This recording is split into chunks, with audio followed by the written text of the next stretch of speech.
नमस्कार दोस्तों, मैं मोहन वर्मा। दोस्तों, आज मैं पीडीपीटी जिसे ब्रिज कोर्स भी बोला जाता है उसका 500 केस का यूनिट 1 500 केस यूनिट 1 का एक महत्वपूर्ण प्रश्न जो आपका बहुत सारे इकाइयों में बार बार पढ़ने को दिया गया है। इसलिए आप इसे एक बार समझ जाएंगे तो आगे का जो यूनिट है उसमें इसे आसानी से समझ सकते हैं। तो प्रश्न है, शिक्षा का अधिकार अधिनियम 2009 से संबंधित है और शिक्षा का अधिकार अधिनियम के प्रमुख प्रावधानों का व्याख्या करने के लिए यहाँ पर बोला गया है।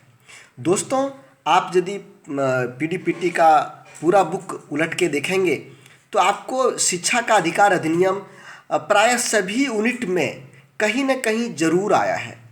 521 का हो, 522 का हो, 523 का हो या 524 का हो, हर जगह कहीं ना कहीं शिक्षा का अधिकार अधिनियम आया है। इसलिए मैं यह जरूर कहता हूँ कि ये पूरा कंप्लीट कर लें और जो आपका एग्ज़ाम होने वाला है उसमें निश्चित रूप से यह प्रश्न आपको आने ही वाला है, चाहे वह 521 में आ जाए, 522 में आ जाए, 523 में आ जाए या फिर 524 में आ जाए, लेकिन आएगा ज़रूर। क्योंकि मैंने 501 का जो आपका डीएलएड का एग्ज़ाम हो रहा है, 501 से लेकर 507 तक का नोट्स बनाया और इसका वीडियो भी बनाया जो मेरा दूसरे चैनल पर है। वहाँ पर मैं देखते आ रहा हूँ कि किस तरह के प्रश्न पूछे जा रहे हैं। आपका पीडीपीटी में उसी, चूँकि यह इसको भी कराने वाला एनआईएस है, दोनों टीचर ट्रेनिंग से संबंधित है, तो प्रश्न कैसा रहेगा मुझे कुछ आइडिया हो चुका है। उसी विश्लेषण के आधार पर मैं आपको ये बता रहा हूँ। तो चलिए सबसे पहले हम लोग शुरू करते हैं आज का ये प्रश्न, शिक्षा का अधिकार अधिनियम 2009। ध्यान दीजिएगा कि शिक्षा का अधिकार अधिनियम 2009 है और यह लागू 1 अप्रैल 2010 को हुआ। बहुत लोग गलत समझने लगते हैं कि यह शिक्षा का अधिकार अधिनियम 2009 है तो 2009 में लागू हुआ होगा, लेकिन नहीं। 1 अप्रैल 2010 को शिक्षा का अधिकार अधिनियम पूरे देश में लागू हुआ। इसे हम दूसरा भी कह सकते हैं, निःशुल्क एवं अनिवार्य शिक्षा पाने का अधिकार। इसे हम दूसरे शब्दों में क्या कह सकते हैं, निःशुल्क एवं अनिवार्य शिक्षा पाने का अधिकार। शिक्षा का अधिकार अधिनियम 2009 1 अप्रैल 2010 को पूरे देश में लागू किया गया, पूरे देश में लागू हुआ। आगे देखिए, यह अधिनियम राज्य, परिवार और समुदाय की सहायता से 6 वर्ष से 14 वर्ष तक के सभी बच्चों के लिए मुफ्त एवं अनिवार्य गुणवत्तापूर्ण प्राथमिक शिक्षा सुनिश्चित करता है।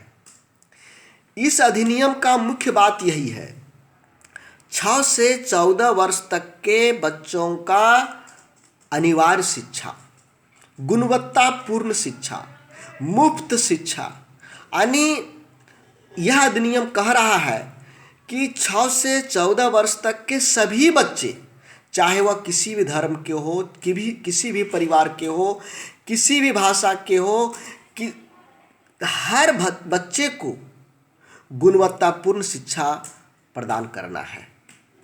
उम्र का ध्यान रखेंगे, 6 से 14 वर्ष। इसको कौन प्रदान करेगा? राज्य, परिवार और समुदाय, ये तीनों के सहायता से। राज्य भी सहायता करेगा, परिवार सहायता करेगा और समुदाय सहायता करेगा। ये तीनों के सहायता से 6 से 14 वर्ष के सभी बच्चों को गुणवत्तापूर्ण शिक्षा प्रदान करना है। आगे देखिए, यह अधिनियम मूलतः वर्ष 2005 के शिक्षा के अधिकार विधेयक का संशोधित रूप है। कभी कभी ये प्रश्न पूछ देता है 1 नंबर में, चूँकि मैं इस तरह का नोट्स तैयार किया हूँ जो आपका वस्तुनिष्ठ प्रश्न में भी काम आवे। तो यह जो अधिनियम है 2005 में शिक्षा का अधिकार विधेयक बना था, उसी का ये संशोधित रूप है, संशोधित कर दिया गया है। इस अधिनियम का प्रमुख प्रावधान निम्नलिखित हैं। कौन कौन से हैं? 6 से 14 वर्ष तक के उम्र के सभी बच्चों को निःशुल्क व अनिवार्य प्राथमिक शिक्षा पाने का अधिकार होगा। कोई भी बच्चा हो, उसे यह अधिकार होगा जिसकी उम्र 6 से 14 होगा वो प्राथमिक शिक्षा को निःशुल्क प्राप्त कर सकता है, अनिवार्य रूप से प्राप्त कर सकता है, कोई उसे रोक नहीं सकता है। 6 से 14 वर्ष की आयु वर्ग के बच्चों जो विद्यालय नहीं जाते हैं, इन बालकों को चिन्हित किया जाएगा। चिन्हित करने का कार्य विद्यालय प्रबंधन समिति अथवा स्थानीय निकायों के द्वारा किया जाएगा।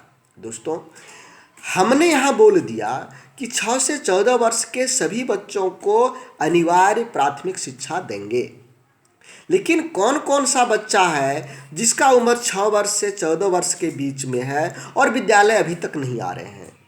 या तो घर में खेल कूद रहे हैं, या तो अपने माता पिता का साथ दे रहे हैं, या तो घर में छोटे मोटे काम को कर रहे हैं, लेकिन विद्यालय नहीं आ रहे हैं। तो उसको चिन्हित करने का काम कौन करेगा?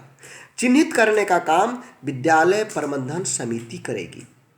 स्थानीय निकाय, गांव स्तर ग्राम स्तर पर जो भी स्थानीय निकाय हैं वो स्थानीय निकाय भी करेगा। विद्यालय से बाहर के अनामांकित बच्चों को चिन्हित करने के लिए परिवार स्तर पर सर्वेक्षण किया जाएगा। देखिए, हम सर्वेक्षण करने का भार विद्यालय प्रबंधन समिति को दे दिए या फिर स्थानीय निकाय को दे दिए। क्या यह घर पर रहकर या विद्यालय प्रबंधन समिति अपने विद्यालय के ऑफिस में रहकर सर्वेक्षण कर सकती है क्या? किसके घर का बच्चा स्कूल में आ चुका है, किसका घर का बच्चा स्कूल से बाहर है? इसके लिए सर्वेक्षण करना है, वह भी घर घर जाकर, परिवार परिवार पर जाकर के। इसके लिए शिशु पंजी बनाया जाता है, शिशु पंजी। इस शिशु पंजी में 0 वर्ष से लेकर 18 वर्ष तक के सभी बच्चों का लेखा जोखा रहता है। कौन कहाँ पर पढ़ रहा है, किस विद्यालय में पढ़ रहा है, कहाँ पर नामांकित है, अनामांकित है, किस तरह के बच्चे हैं, ये सभी कॉलम इसमें रहते हैं। इस कॉलम को विद्यालय प्रबंधन समिति भरती है या स्थानीय समिति, जो स्थानीय निकाय के लोग हैं। इन दोनों के द्वारा सर्वेक्षण होता है और उसी पंजी, जो शिशु पंजी है, उस शिशु पंजी के द्वारा हम लोग पता लगाते हैं कि किस घर का बच्चा अभी तक अनामांकित है, विद्यालय नहीं पहुंच पाया है। दूसरा, अगला प्रावधान है विद्यालयों में आवश्यक सुविधाएं। बहुत सारा आवश्यक सुविधाएं हैं। एक विद्यालय, आप चले जाइए अच्छा सा एक प्राइवेट विद्यालय, वहाँ पर देखेंगे कि आपको स्वच्छ पानी मिलेगा पीने के लिए, शौचालय स्वच्छ रहेगा, उसको बैठने के लिए फर्नीचर वगैरह रहेंगे, बिजली की व्यवस्था रहेगी, पुस्तकालय रहेगा, प्रयोगशाला रहेगा, बिल्डिंग अच्छे रहेंगे। ये सभी सुविधाएं एक प्राइवेट विद्यालय में रहता है। इसकी कल्पना सरकारी विद्यालयों में भी किया गया, या जो मान्यता प्राप्त विद्यालय हैं। इस अधिनियम के अनुसार कहा जा रहा है कि आपको विद्यालय में स्वच्छ पेयजल, स्वच्छ शौचालय, फर्नीचर आदि आदि की व्यवस्था आपको करना पड़ेगा। इस कानून के लागू करने पर आने वाले खर्च को केंद्र व राज्य सरकारें मिलकर उठाएगी। आप पेयजल, स्वच्छ शौचालय, फर्नीचर, विद्यालय भवन, ये सब चीज़ों की बात कर रहे हैं, पुस्तकालय, लेबोरेटरी, सभी की बातें आप कर रहे हैं। तो इसमें जो आने वाला खर्च होगा, ये खर्च को कौन देगा? तो खर्च को देने वाला है केंद्र सरकार और राज्य सरकार, दोनों मिलकर। यहाँ पर ध्यान दीजिएगा, यदि 1 नंबर में पूछा जाए कि शिक्षा अधिकार अधिनियम के अनुसार आने वाले खर्च का वहन कौन करती है, तो शिक्षा अधिकार अधिनियम के अनुसार आने वाले खर्च का वहन या खर्च का भुगतान केंद्र सरकार और राज्य सरकार दोनों मिलकर उठाती है। शिक्षा में परिणात्मक वृद्धि के साथ साथ गुणवत्तापूर्ण शिक्षा प्रदान करना होगा। इस अधिनियम के अनुसार आप चलेंगे तो आपको गुणवत्तापूर्ण शिक्षा प्रदान करना है। परिणात्मक वृद्धि के साथ साथ गुणवत्तापूर्ण शिक्षा। गुणवत्तापूर्ण शिक्षा कौन सी हुई? वैसी शिक्षा जिससे बच्चों के व्यवहार में परिवर्तन हो और अच्छे काम को कर सकें, सृजनात्मकता की वृद्धि हो, नए नए तकनीक का खोज हो, लोगों को रोजगार मिल सके, लोग पढ़ लिख करके रोजगार पा सके। ऐसी गुणवत्तापूर्ण शिक्षा का प्रावधान इस अधिनियम के तहत किया गया है। शिक्षा में सुधार हेतु योग्य शिक्षकों की भर्ती करना होगा। अब आप कहते हैं कि हम गुणवत्तापूर्ण शिक्षा प्रदान करेंगे, तो गुणवत्तापूर्ण शिक्षा कौन प्रदान करेगा? इसके लिए तो शिक्षक चाहिए। अब जब शिक्षक की भर्ती करेंगे तो किसको किसको इसके लिए योग्य शिक्षक, जो आपका ट्रेंड है, जो बच्चों को ठीक ढंग से पढ़ा सकते हैं, जो बच्चों की आवश्यकता को पहचान सकते हैं, जो बच्चों की मूल्यांकन को कर सकते हैं, जो बच्चों की आवश्यकता के अनुसार बाल केंद्रित शिक्षा को प्रदान कर सकते हैं, ऐसे शिक्षकों की भर्ती करना होगा। प्रभावी पाठ्य सामग्री का विकास करना होगा, जिससे बच्चों में कोई प्रभाव उत्पन्न कर सके। शिक्षकों को सेवाकालीन प्रशिक्षण देना होगा। शिक्षक देखिए, नवीन ज्ञान, तरह तरह के नए नए ज्ञान, नवाचार का प्रयोग हो रहा है। शिक्षा में नए नए नवाचार का प्रयोग हो रहा है। शून्य बजट पर, यानी कोई पैसा खर्चा नहीं करना है, और ऐसे ऐसे तकनीक का विकास कर रहा है जिससे बच्चे अच्छे ढंग से पढ़ेंगे। तो इसके लिए आपको प्रशिक्षण देने की ज़रूरत पड़ेगा। तो ये प्रशिक्षण आपको सेवाकालीन प्रशिक्षण कहलाता है, जो सेवा में आने के बाद, नौकरी लग जाने के बाद में शिक्षकों को देना होता है, और ये अनिवार्य है। दोस्तों, ये मेरा और बचा हुआ, इसके बारे में बात करते हैं। इसके पहले मैं थोड़ा सा आप लोगों से बात कर लूँ, ये आपके फ़ायदे के लिए है। दोस्तों, जो आपने अभी नोट्स देखा, इसी तरह का नोट्स मैं 521, 522, 523, 524 के लिए बनाया हूँ, जो एग्ज़ाम के दृष्टिकोण से बेहतर है, बहुत ही फायदेमंद है। इस नोट्स का भाषा बहुत ही सरल है। एक बार पढ़ेंगे आपको याद हो जाएगा, बार बार रटने की ज़रूरत नहीं पड़ेगी, बार बार समझने की ज़रूरत नहीं पड़ेगी। आपका दिमाग में एक बार पढ़ेंगे और दिमाग के अंदर बैठ जाएगा। सबसे बड़ी बात है कि यह पूर्णतः सिलेबस के अनुसार है, यह सिलेबस से बाहर नहीं है। देखिए, होता क्या है कि बाज़ार में ऐसे बहुत सारे प्रश्न, ये आपको बुक मिल जाएंगे जो सिलेबस के अनुसार नहीं है। आपका हेडिंग में यहाँ लिख दिया PDPT ब्रिज कोर्स, लेकिन अंदर का जब आप टॉपिक मिलाएंगे, जो आपका सिलेबस है, उस सिलेबस से सभी सामग्री नहीं मिलेगी। आप पढ़ रहे हैं राम का वनवास, और यह चैप्टर आपको पढ़ने का है ही नहीं, तो एग्ज़ाम में आएगा क्या? नहीं आएगा। तो दोस्तों, मैं जो सिलेबस, जो मैं नोट्स बनाया हूँ, पूर्णतः सिलेबस पर आधारित है। आपका जो PDF नोट्स आप लोगों को पढ़ने के लिए NIS ने वेबसाइट पर अपलोड करके रखा है, उसी नोट्स से मैं ये तैयार किया हूँ। दोस्तों, मैं आप सबों को एक चीज़ और बता दूँ कि DLED का जो 501 से लेकर 507 तक का एग्ज़ाम हुआ, इसके लिए भी मैंने नोट्स बनाया था, और 508, 9, 10 का भी नोट्स बनाया हूँ, जो मेरा मोहन वर्मा चैनल में पर है, आप वहाँ पर देख सकते हैं। तो ये बहुत धमाल मचाया था। कोई भी ऐसा सब्जेक्ट नहीं था जिसमें मेरा प्रश्न 90% से अधिक नहीं भिड़ा हो। दोस्तों, यदि आप समय की बचत करना चाहते हैं, अधिक मार्क्स लाना चाहते हैं, एक बार में पास करना चाहते हैं, सभी समस्या का समाधान करना चाहते हैं, इससे रिलेटेड 521, 22, 23, 24 से रिलेटेड, तो आपका ये नोट्स बहुत ही हेल्पफुल होगा। ये सभी कोर्स मात्र 25 रुपये, एक कोर्स का दाम 25 रुपये है। जो कोर्स आप लेना चाहते हैं उसको मंगा सकते हैं।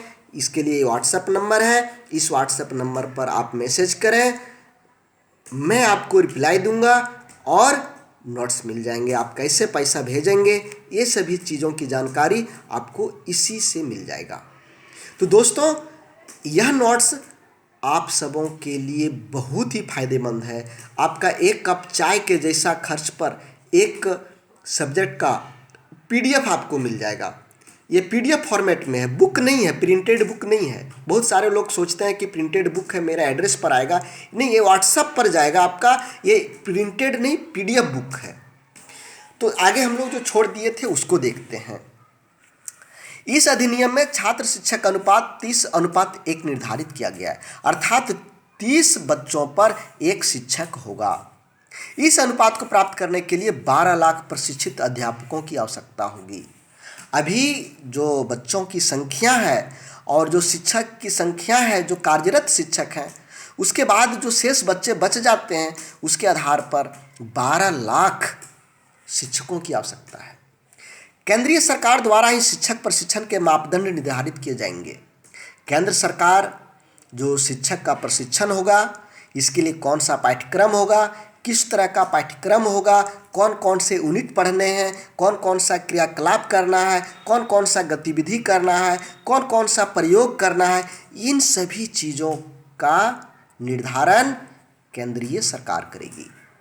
उसी के द्वारा तकनीक सहयोग व संसाधन राज्य सरकारों को उपलब्ध कराए जा सकेंगे तथा शैक्षिक शोध, नवाचार व क्षमताओं के विनिर्माण व विकास को प्रोत्साहन देकर उन्हें प्रोन्नत किया जा सके।